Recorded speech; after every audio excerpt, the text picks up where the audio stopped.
Makisawsaw tayo. Ayaw na sana tayong makisawsaw sa politika, no? Pero itong nangyari sa Senado kahapon ba yun? O kahapon? Wala. Sumusobra na rin. Ito si Trillanes talaga, no? Ano kayo nasa isip ng taong ito? At saka itong si Soto, no? Itong ating presidente. May mando talaga to galing sa kanya eh. Masama. Sa tingin ko lang, masama. At ang kinatatakot ko ngayon, isipin nyo rin ito mga kapatid, dahil itong pagka-kudita ngayon ni Tito Soto, sigurado na yan, hindi na ma-impeach yan si Sara. Sigurado yan, Kasi sa botohan, numbers game kasi ito.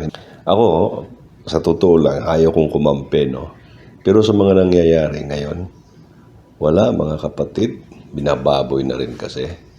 Pinagbibigyan natin ang administration ito, at ayaw ko sanang talagang hindi naman talaga din magaling ito si Sara, pero sa tingin ko kung ito na lang naman ang mangyari sa ating bansa, wala na talagang palitan na to. At ang kinatatakot ko, baka gamitin nila yung technique ng tatay ni Miss Marcos Sr. mag-declare ng martial law. Kaya gagawa ito ng kaguluhan, Gagawa ito sigurado. Ito nga mga trolls nila dito sa social media. May trolls naman din siguro sa mga Duterte rin, Pero kakaibang trolls itong dito sa administration. Na masabi mo talagang binababoy na tayo. Na para bang ang tingin lang sa atin, madali tayong papaniwalain. At sa inyo na rin, mga kapatid, kayong sumusuporta kay sa administration ito. Alam ng lahat, ako ayaw kong maniniwala sana, Pero yung mga kalagayan ninyo na dati ganito kayo pagkatapos ngayon, iba na kayo ngayon. Yan ay indicators na talagang may tinatanggap kayo. Tapos yung iba nating mga kapatid na di mo alam kung saan nanggaling yung galit, yung puot. Pero tingin ko ito'y nadidevelop na lang in time. Kasi panay kayo nakikinig eh. Pag nakikinig kayo palagi ng mga ganito, mahihila talaga kayo. Kasi ako, naapektuhan nga sa aking, sabihin na lang natin, pagpamalaki natin, magyayabang tayo. Sa aking kataas na ng edad, at saka sa ating yung kamalayan, naapektuhan. Yung ibig sabihin, nararamdaman ko ito. Hindi na dito eh. Hindi na, sa totoo lang. Dito, tapos diretso dito eh. Hindi ka na nag-iisip. Wala ng logic na na mga pag-iisip. Basta pasok dito. Tapos, lalabas dito. Ganyan ang nangyayari sa inyo mga kapatid. At tayo'y magiging kawawa, ang bansang ito kung magpapatuloy tayong ganito. Kasi pag nag-declare na ng martial law, manatili yan. Kasi itong ating mga batas, may pagka-stupid din ito eh. Na kahit mali na, ay dahil dineclare, ay wala na tayong magagawa kung hindi sundin ito. Ang makakapagpigil lang nito o makakapagbuwag lang nito ay yun naman yung revolusyon, pag-aalsa ng taong bayan. Na talagang itong cycle ng ating kalagayan, kapalaran ng Pilipinas nasa ating mga kamay. Nasa ating mga kamay. Ang hindi lang talaga maintindihan bakit tayo nakokontrol o namamanipulate ng mga taong nasa kapangyarihan o yung may interest na iba para sa ating bayan. Hindi lang sa namamanipulate tayo, Meron din talaga tayong paniniwala na ang ibang tao ay hindi karapat-dapat na umupo dyan. O sino namang iupo natin? Sige nga, mag-isip nga tayo mga kapatid. Bilangin mo, magbilang ka kung sino yun. Pwede nating ipaupo dyan. Yung ibang meron sanang potential, hindi naman din popular yan. Tatalunin lang din kung sino man yung mga popular ngayon. Kaya kailangan mo talaga popular. Ito ang politika.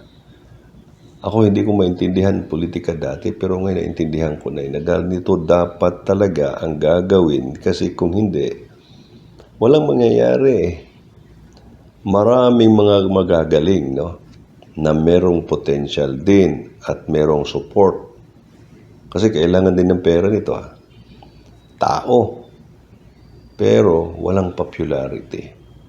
Pagka ganyan, ang ordinaryong mamamayang maintindihan na rin natin na sila ay bumoboto dahil sa popularity, artista, no? Yung magaling magbigay ng ayuda, yung magaling magpapaawa effect, propaganda.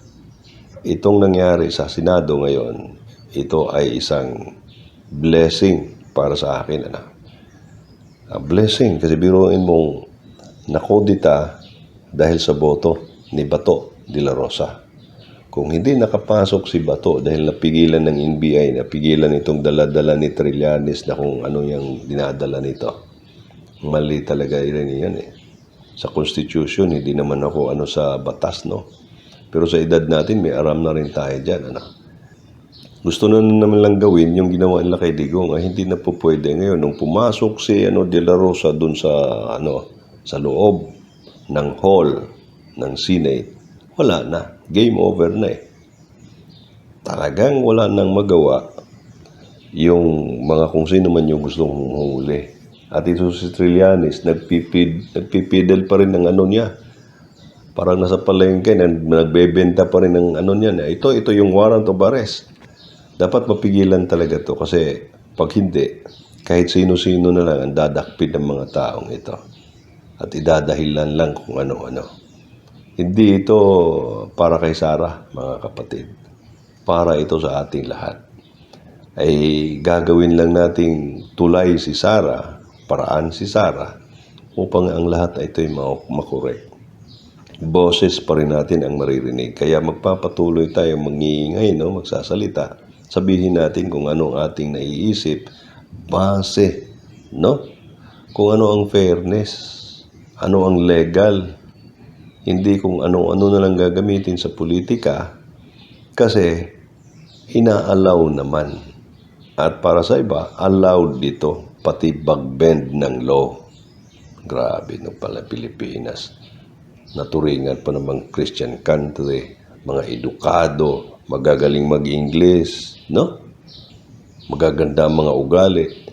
Pero nababahira na tayo ng iilang mga kapatid na Pilipino na ang sasama ng pagkatao. At hindi ito mahihinto kung walang gagawin sa mga taong ito. Ng mga taong ito'y dapat panagutin talaga, mga kapatid. Pananagutin ito. Ayaw ko naman ng ganyan sana, At ako rin ay nadidismaya dito sa grupo ni Risa na saan ang mga taong ito. Dahil lang talaga, ayaw nila kay Sara. At alam na natin kung anong mga dahilan, mga kapatid. Kaya sundan natin ang sunod na kabanata, ano mangyari nito. Pero definitely, hindi na ma-impeach si Sara. Ang sunod na lang na ating titingnan, paano natin matulungan si Sara na magawa niya ang kanyang tungkulin. Kasi ang hirap talaga pag umupo na siya. Ang daming kontra nito, kalaban.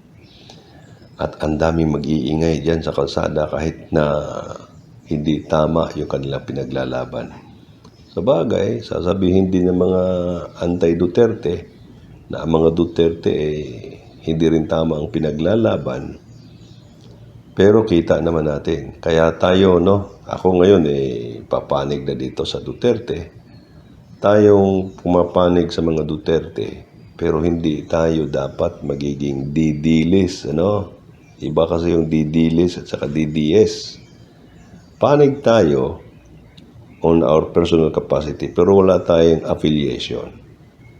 Ang ating prinsipyo, ang ating konsensya, ang atin ay fairness, ang atin ay legality, ang ating nakita at ang ating ipapairal ayon sa mga batas ng ating Diyos. Magandang araw at mapagpalang araw po sa ating lahat.